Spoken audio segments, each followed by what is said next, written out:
إن الحمد لله نحمده ونصلي على رسوله الكريم أما بعد أعوذ بالله السميع العليم من الشيطان الرجيم بسم الله الرحمن الرحيم لقد سمع الله قول الذين قالوا إن الله فقير ونحن أغنياء سنكتب ما قالوا وقتلهم الأنبياء بغير حق ونقول ذوقوا عذاب الحريق ذلك بما قدمت أيديكم وأن الله ليس بظلام للعبيد الذين قالوا إن الله عهد إلينا ألا نؤمن لرسول حتى يأتينا بقربان تأكله النار قل قد جاءكم رسل من قبلي بالبينات وبالذي قلتم فلم قتلتموهم إن كنتم صادقين فإن كذبوك فقد كذب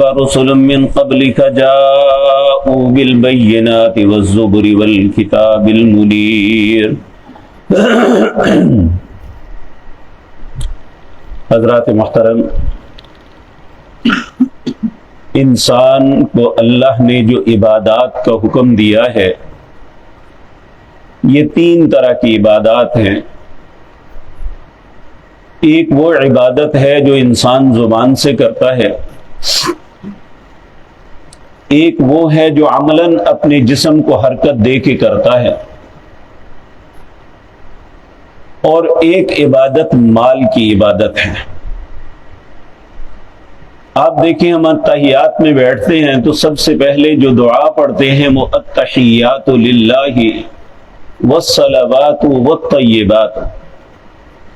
اس کا معنی یہ ہے کہ اے اللہ میری زبان کی عبادت، میرے بدن کی عبادت اور میرے مال کی عبادت صرف تیرے لیے ہے، اور جو مال کی عبادت ہے اس کے متعلق اللہ نے جہاں بھی فرمایا نا اس کو خرچ کرو، پہلے یہ کہا وَمِمَّا رَزَقْنَاهُمْ يُنْفِقُونَ، جو ہم نے تمہیں رزق دیا ہے نا اس میں سے خرچ کرو. لیکن انسان ایسا بدنصیب ہے کہ یہ ہمیشہ ہر چیز کا منفی پہلو نکالتا ہے.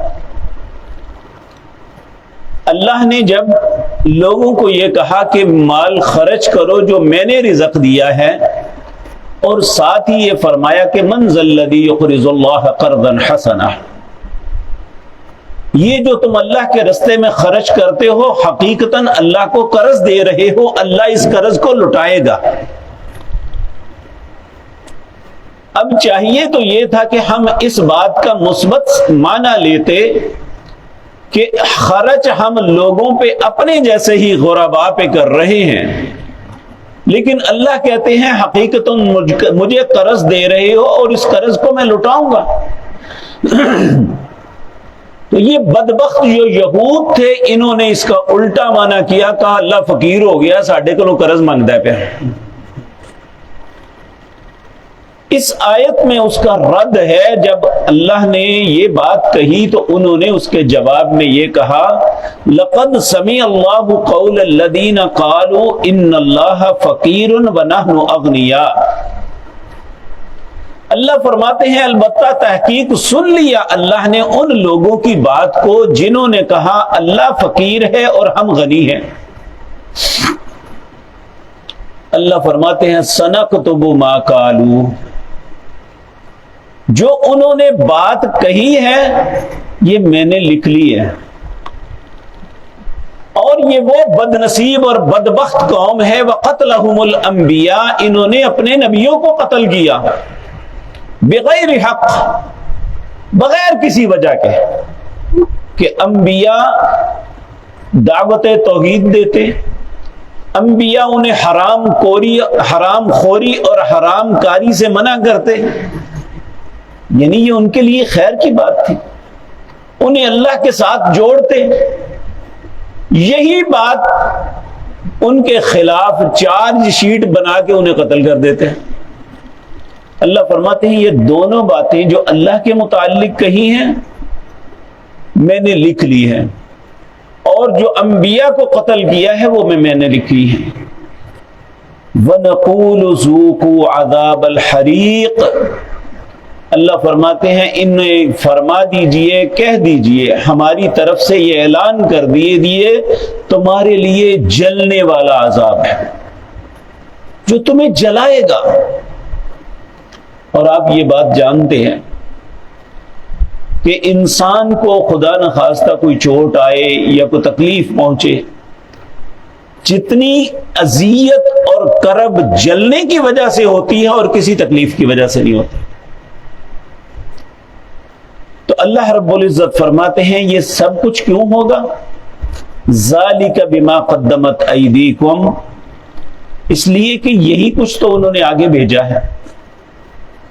اللہ کا رزق کھاتے، اللہ کی زمین پہ رہتے، اللہ رب العزت نے انہیں زندگی عطا کی اور اللہ نے ہر نعمت سے نوازا، اسی کو خبیث کہہ رہے ہیں کہ اللہ فقیر ہے ہم غنی ہیں۔ اسی کے بھیجے ہوئے انبیاء اور رسل کو اور داعیوں کو قتل کرتے ہیں، اس لیے کہ وہ کہتے ہیں ہمارا رب اللہ ہے، اس کے ساتھ کسی کو شریک نہ بناؤ، اس کی عبادت کرو، اس کا حق ہے۔ یہ جرم ہے ان کا۔ اور آج بھی جو اہل توحید ہیں ان کا جرم یہی ہے کہ وہ کہتے ہیں صرف ایک رب کو پکارو۔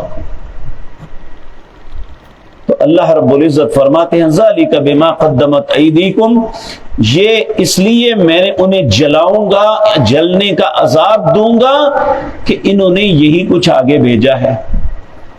وما ربک بظلام للعبید وان اللہ لیس بظلام للعبید، اور اللہ ایسا نہیں ہے کہ اپنے بندوں پہ تھوڑا سا بھی ظلم کرے۔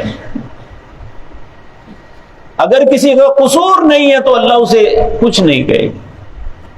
آپ دیکھیں نا، دنیا میں بعض ایسے ممالک ہیں جہاں قانون کی حکمرانی ہوتی ہے، وہاں آنےسٹ آدمی کو کبھی کوئی نہیں پوچھتا، مجرم کو چھوڑتے نہیں ہیں، اور یہی قانون کی پاسداری ہے، یہی عدل اور انصاف کا تقاضا ہے کہ مجرم کو اس کے کیے کی سزا ملے اور ایک اچھے انسان کو ہمیشہ اس کی حوصلہ افزائی ہو۔ جس معاشرے میں اچھے انسان کی قدر نہیں اور برے انسان کو سزا نہیں، وہ معاشرہ کبھی سکون نہیں پا سکتا۔ اگر نہیں پتا تو اپنے معاشرے کو دیکھ لو، جہاں مجرم کو ریلیف ہے، جہاں ہر بدبخت اور بددیانت اور خائن انسان جو ہے اس کے لیے آزادی ہے، اور ایک انسان اچھی زندگی گزارنا چاہتا ہے تو اس کے لیے سارے راستے مسدود ہیں۔ لیکن اللہ ایسا نہیں ہے۔ وَأَنَّ اللَّهَ لَيْسَ بِظَلَّامٍ لِّلْعَبِيدِ، اور بے شک اللہ تعالیٰ نہیں ہے اپنے بندوں پہ ذرہ برابر بھی ظلم کرنے والا۔ الَّذِينَ قَالُوا، اب یہ ایک اور جھوٹ بولا انہوں نے۔ ایک یہ کہ رسول اللہ کو اس طرح پہچانتے تھے جس طرح باپ بیٹے کو پہچانتا ہے، لیکن اس کے باوجود ہر آنے والے وقت میں جب کسی بات کی کوئی دلیل نہ ہوتی تو جھوٹ گڑ دیتے۔ یہ بھی جھوٹ بولا۔ الذین قالوا، وہ لوگ جنہوں نے کہا ان اللہ عہد الینا، اللہ نے ہم سے یہ عہد لیا تھا کہ اللہ نؤمن لرسول، کسی رسول کی اس وقت تک اس پہ ایمان نہیں لانا، حتی یاتینا بقربان تاکلہ النار، یہاں تک کہ وہ قربانی کر کے رکھے اور اسے آگ آسمان سے آ کے جلا دے۔ چونکہ رسول اللہ صلی اللہ علیہ وسلم کی امت کے ساتھ ایسا نہیں ہے۔ پہلی امتوں میں لوگ جب قربانی کرتے، اللہ کے راستے میں دیتے تو اسے ایک جگہ جا کے رکھ دیتے۔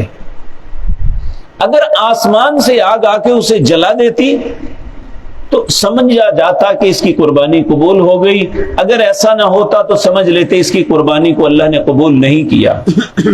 اس کی مثال سیدنا آدم علیہ السلام کے دونوں بیٹوں کی ہے، حابیل اور قابیل، ان کے ساتھ یہی معاملہ ہوا تھا نا۔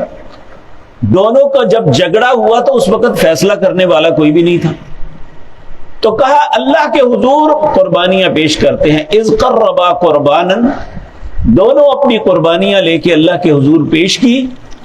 فتقبل من احدہما ولم یتقبل من الاخر. ایک کی قربانی کو قبول کر لیا گیا, دوسری کو رد کر دیا گیا. قبول کس طرح کیا کہ وہ جلا دیا گیا.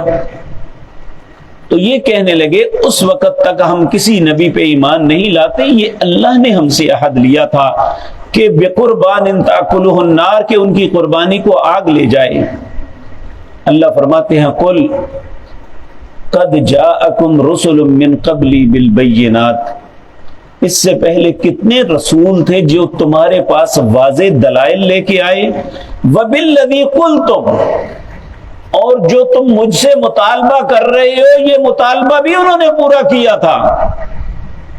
تو فلم قتلتموہم, تم نے انہیں قتل کیوں کیا؟ پھر میرے اوپر یہ اعتراض لگاتے ہو کہ تمہاری قربانی آسمان کی آگ نہیں لیتی, اس لیے اللہ نے ہم سے عہد لیا ہے کہ تم پہ ایمان نہ لائیں. حالانکہ دنیا کی کسی کتاب میں یہ نہیں لکھا ہوا, نہ اللہ کی طرف سے ایسی بات تھی, یہ جھوٹ باندھا تھا انہوں نے. تو اللہ نے کہا مجھے بتاؤ کہ تم ان نبیوں کو کیوں قتل کیا تھا جنہوں نے یہ واضح دلائل بھی دیے اور ان کی قربانی آسمان سے آ کے جلاتی بھی تھی. فَلِمَ قَتَلْتُمُوهُمْ إِن كُنتُمْ صَادِقِينَ, اگر سچے ہو تو بتاؤ انہیں کیوں قتل کیا تھا. اب اللہ اپنے نبی جناب محمد الرسول اللہ صلی اللہ علیہ وسلم کو تسلی دیتے ہوئے کہتے ہیں کیونکہ ایک اچھا انسان جو صرف لوگوں کی خیر خواہی کے لیے ساری باتیں کرتا ہے, جب اس کی بات کو رد ہی نہ کیا جائے بلکہ اسے ہر بات میں جھٹلایا جائے تو دل برداشتہ تو ہوتا ہے نا. نبی کریم صلی اللہ علیہ وسلم بھی ان کے اس کردار کی وجہ سے بعض اوقات دل برداشتہ ہو جاتا. تو اللہ رب العزت اپنے پاک پیغمبر صلی اللہ علیہ وسلم کو تسلی دیتے ہوئے کہتے ہیں فَإِن كَذَّبُوكَ, اے میرے پاک پیغمبر اگر یہ آپ کو جھٹلا رہے ہیں فَقَدْ كُذِّبَ رُسُلٌ مِّن قَبْلِكَ,